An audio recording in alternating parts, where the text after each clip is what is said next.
To be fair to the audience, anyone who has a burning question that you have to ask?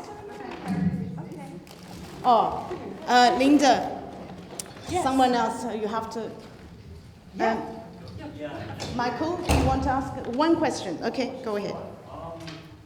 So does anything surprise you about contemporary China, given that you have such a very broad and in-depth understanding of China's past, that when you look at stuff like Xi, COVID, anything like that, is it surprising or is it? I think I'm always surprised by things. I mean, I also co-edit the China Story yearbook at the ANU, and we recently just published a piece on the China Story blog, which you can just get to by this woman, a Chinese woman who has used the pseudonym, which I love, Jessica Jones, which is a Marvel, sort of detective. And she's used this, and she's gone into the whole cancel culture thing in a very specific, in Zhang Zhehan, right?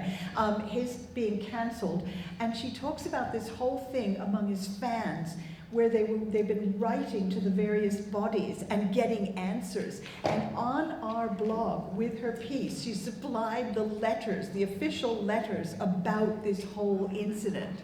It's amazing. I read it. I was reading it and going, I love you, Jessica Jones, whoever you are. You have totally, I mean, it's not surprising in that, oh my God, but it really is surprising in the sense that there's been a ban of a popular actor for reasons that his fans think are ridiculous.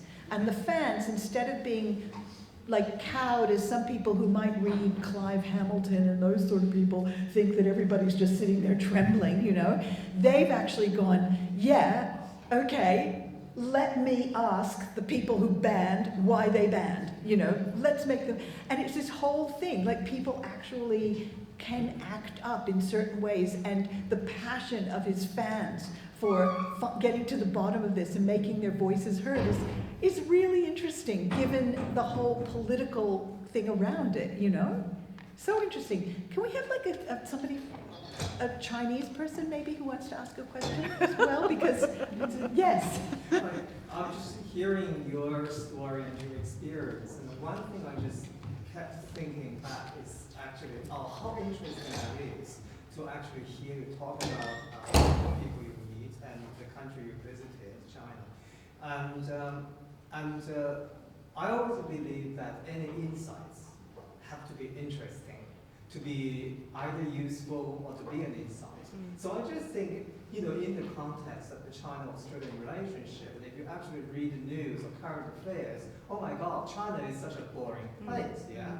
Or a scary how place. Interesting how important it is for people from outside China to actually see China as interesting, not just an interesting place, but interesting in history.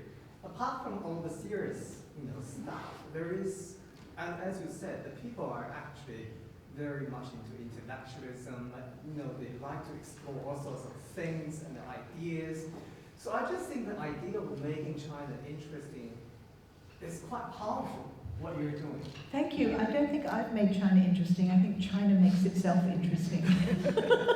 Bring China to the outside world in an interesting light. Yeah. That tells all. Jocelyn has Thank a question. Linda, thank you.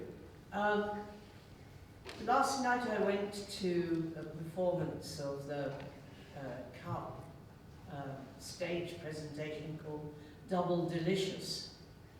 And one of the people who told something of their life story and also shared some food recipes and talking about the importance of food was Benjamin Law. A good friend of Yes. mine. And he has, his story is that he grew up in Queensland as one of very few Asian people in a small town. And even fewer gay Asian people. And then later on so he only, first of all, he thought of himself as an Australian. And then particularly after Pauline Hanson, he was identified as an Asian or a Chinese. And then he became conscious of what it meant to be Chinese. But then when he went back to Hong Kong, he said, they laughed at him and said he was a little Aussie, because his Cantonese was very accented and not very good, and he couldn't read Chinese. And then he learned from his Hong Kong family and friends that they didn't identify themselves really as Chinese, they were Hong Kongers.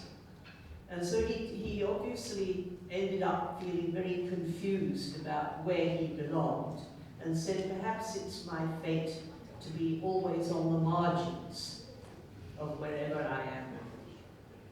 Now, my question, that's a long introduction, but my question to you is, here you are, come from Yankee land, and you've been living in China and now in Australia. Where do you feel you belong? Do you feel Australian? Oh, totally. And if you do, what does that mean? Because a lot of us, I mean, I'm not myself not born in Australia, but a lot of us, even those born in Australia, struggle with this question. What does it mean to be Australian? I think there's two things. One is Benjamin Law, who I absolutely adore. He, like most interesting people, live on the margins. Like, I think a lot of really interesting people are one way or the other on the margins. Whether they're an artist or something else, But the thing about being Australian, I totally identify as Australian, and there's actually, I'm going to make this as short as I can because I can feel Jing sort of vibes coming at me here. Dragon! But I loved Australia from the moment I landed here. I was like, oh my gosh, because I never felt at home in the United States. I grew up Jewish in a time of, like, in our town, they didn't allow Jews or blacks to join any of the golf club, the sailing club, all of that. So Jews and blacks were excluded. I've always grown up on the margins. That was it. And there was just so much anti-Semitism.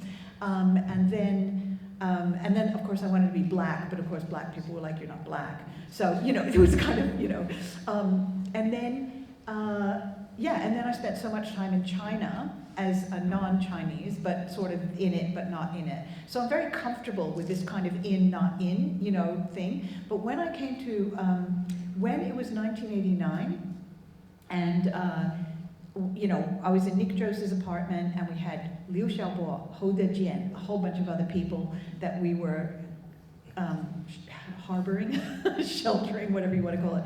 And then the tanks rolled up, and there was some tank cannon facing, our window, not by purpose, but just coincident.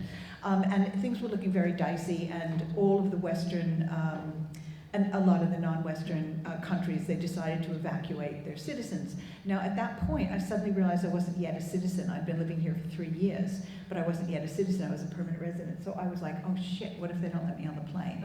And so especially since the whole plot was like, and Hou Dejian had said, he said, I want you to go with me, because I wasn't going to take the evacuation flight at first. I want you to go with me because I don't want to disappear.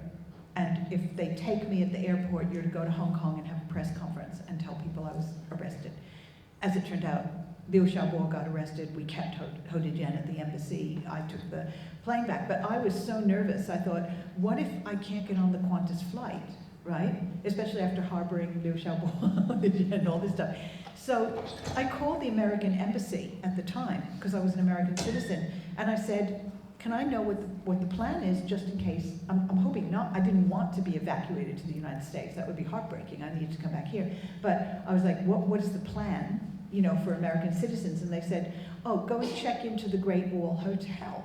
And the Australians were saying, go to the Australian embassy and you'll stay overnight in the big ballroom thing, in the, just basically everybody's going to bunk out there. I said, oh, what do you mean? Like, what if I can't afford to stay in the Great Wall Hotel? It was the most expensive hotel in Beijing at the time. And I said, I can't even do that on my credit card. And they said, well, we can't help you. And I said, what do you mean? I said, if you're going to have a meeting point and I need to get on the American evacuation flight, can you tell me the meeting point? Like the lobby of the Great Wall Hotel? I could do that. And they said, nope, you have to check in. I said, wait a minute, can I just get this right? And I asked her 3 times. I said, are you telling me that the only people you care about, that the United States government cares about rescuing in a situation like this, are the people rich enough to stay in the most expensive hotel in Beijing? And she said, that's the rules. And I repeated it 3 times. I was so furious. Meanwhile, all the Australians, including diplomats I knew and everybody else, said like, Linda, you're going to get on the flight. Don't worry about it. Of course we're going to get you back to Australia. And of course they did. But that just made me go, yeah, I know there's children here, so I won't swear, but I said, United States, you're out of my life, and I immediately got my Australian citizenship, and I've identified with Australia ever since. Thank you, Linda. We are starting the second round of a Linda Jaivin story, so we have to invite Linda back again. So, you know, as I said, I promised, and Linda has so many interesting stories. Thank you again so much, Linda. Thank you all. Thank you. We can go back and we'll enjoy the music.